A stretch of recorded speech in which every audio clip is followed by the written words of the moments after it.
दोस्तों, माँ दया की वो मूर्त है जिसमें त्याग, ममता, संपूर्णता, पवित्रता और प्यार सब कुछ समाहित होते हैं। माँ से बढ़कर इस दुनिया में त्याग और तपस्या की मूर्त शायद ही कोई इंसान होगा। ऐसे ही माँ बाप की सच्ची प्यार को समझने के लिए एक कहानी सुनते हैं। यो कहानी कोई काल्पनिक या मनगढ़ंत नहीं है, बल्कि एक वास्तविक घटना पर आधारित है।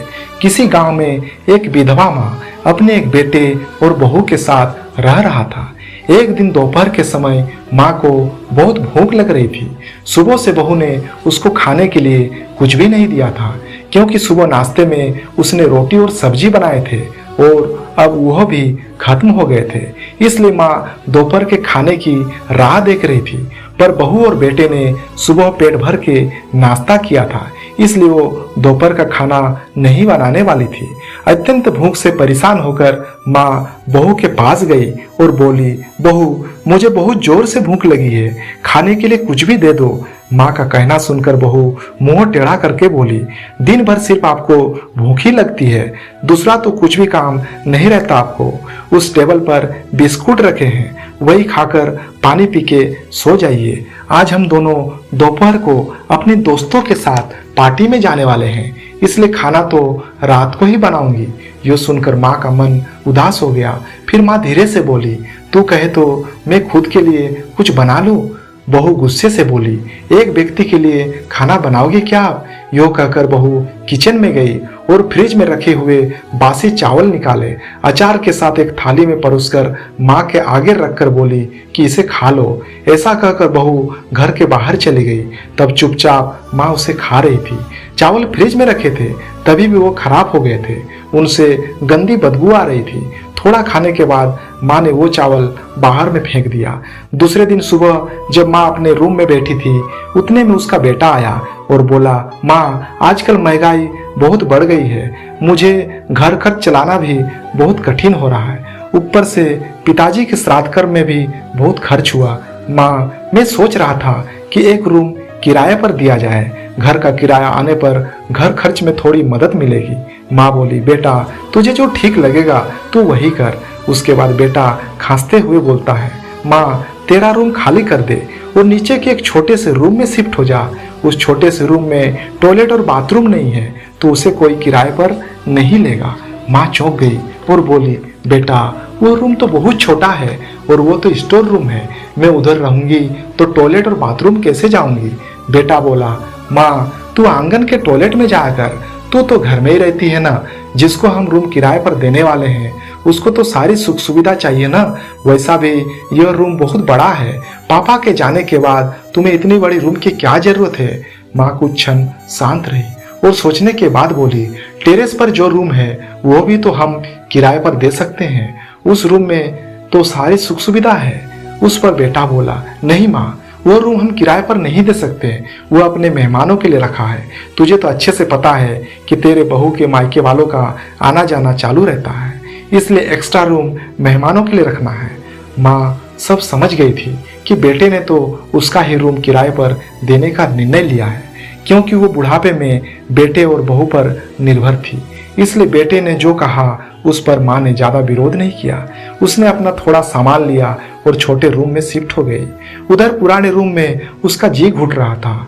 तब भी माँ उस रूम में दिन काट रही थी। नया किराएदार आया और सब पहले जैसा चल रहा था। घर में आए किराएदार का नाम सुनील था। वो एक एनजीओ में काम करता था। वो हर रोज बहू और बेटा माँ के साथ कैसा सलूक करते थे देखता रहता था। वह देखकर उसको बहुत बुरा लगता था। धीरे धीरे माँ सुनील को अपने बेटे जैसा मानने लगे। सुनील भी आते जाते माँ का हालचाल पूछा करता था और उसका ख्याल रखता था। बेटा और बहू को अपनी माँ से कुछ लेना देना नहीं था। बहू बचा हुआ खाना उसकी थाली में रखकर पार्लर चली जाती और बेटा तो उसकी तरफ देखता भी नहीं था। माँ तो पहले ही समझ चुकी थी कि उसका बेटा अब पहले जैसा नहीं रहा, वो बदल गया है। फिर भी अपनी आंखें बंद करके किसी पालतू पशु जैसी उस घर में रहती थी, क्योंकि बुढ़ापे में उसका कोई दूसरा सहारा न था। रोटी के 2 टुकड़ों के लिए भी उनके सहारे रहना पड़ रहा था। कभी कभी माँ को बहुत रोना आता था। एक दिन माँ सुनील को अपनी मन की बातें बताने लगी। उनकी पति की मौत अपने बेटे की लापरवाही से हुई थी। जब पति कमाते थे तब घर में हम दोनों को बहुत मान सम्मान मिलता था। जब वो काम करने में असमर्थ हो गए तब अपने बेटे को घर में मदद करने के लिए कहा।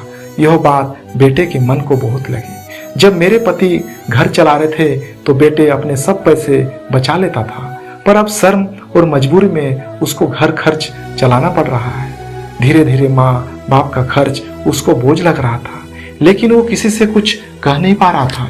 इसी बीच पति का स्वास्थ्य बहुत बिगड़ गया और वह चल बसे। डॉक्टर के पास जाने से पता चला कि उनको निमोनिया हुआ था। डॉक्टर थोड़ी महंगी दवाई लिखकर देते तो पैसा बचाने के लिए आधी दवाई लेकर घर आता था। शुरू में पति का स्वास्थ्य सुधर गया था, तब बेटे ने उनकी दवाइयाँ लानी ही बंद कर दी थी। पति भी इन चीज़ों पर ज़्यादा ध्यान नहीं देते थे, लेकिन एक रात उन्हें सांस लेने में बहुत परेशानी हुई। मैं बहुत घबरा गई और भाग भाग कर गई और बेटे के कमरे का दरवाजा ठोकने लगी, चिल्लाने लगी, कहने लगी कि पापा का स्वास्थ्य बहुत बिगड़ गया है, जल्दी चल, हम उन्हें डॉक्टर के पास लेकर जाते हैं। उस पर बेटा बोला, माँ मुझे अब सोने दे, मुझे बहुत नींद आ रही है, सुबह हम पापा को डॉक्टर के पास लेकर जाएंगे। ऐसा कहकर उसने फिर से दरवाजा बंद कर दिया था। माँ रात भर पति के तकिए के पास चिंतित बैठी रही। वो दर्द के मारे चिल्लाता रहा, कभी छाती को तेल मालिश कर रही थी तो कभी पानी का भाप दे रही थी, पर भगवान को कुछ अलग ही मंजूर था। सुबह तक उनकी मृत्यु हो गई थी। घर में शमशान जैसी शांति थी। बेटा रोने का नाटक कर रहा था। बहुत ऐसे रो रही थी जैसे कि उनकी पिताजी ही चल बसे। सबसे ज्यादा धक्का मुझे लगा, पर मैं कुछ बोल नहीं पा रही थी। माँ के आंखों में आंसू आ रहे थे और उसके होंठ थर थर कांप रहे थे, जैसे कि वो कहना चाहता हो कि तुम दोनों की वजह से ये हमारे पति का मौत हो गया, अब तुम लोग क्यों नाटक कर रहे हो। ऐसा कुछ भी बोल नहीं पाई। पति का क्रियाक्रम कर दिया। 11 दिन बीत चुके थे, लेकिन माँ के दिमाग में हमेशा एक बात चलती थी, बेटे की लापरवाही नहीं की होती तो आज मेरे पति जिंदा होते।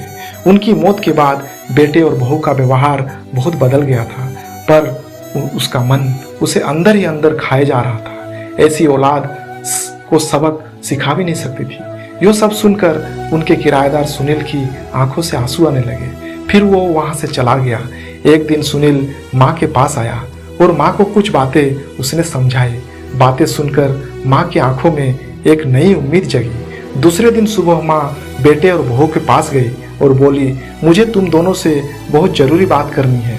मुझे ऐसा लग रहा है कि तुम दोनों को मेरे साथ रहने में दिक्कत है, इसलिए मैंने सोचा है मैं वृद्धाश्रम में रहूंगी। माँ का कहना सुनकर बहू बहुत खुश हो गई। बेटा थोड़ा दुखी होने का नाटक किया। फिर थोड़ी देर में माँ उन दोनों के चेहरे के हाव भाव देखे और बोली, बेटा तुझे दुखी होने की जरूरत नहीं है और बहू तुझे इतना खुश होने की जरूरत नहीं है, पहले मेरी सब बातें सुन लो।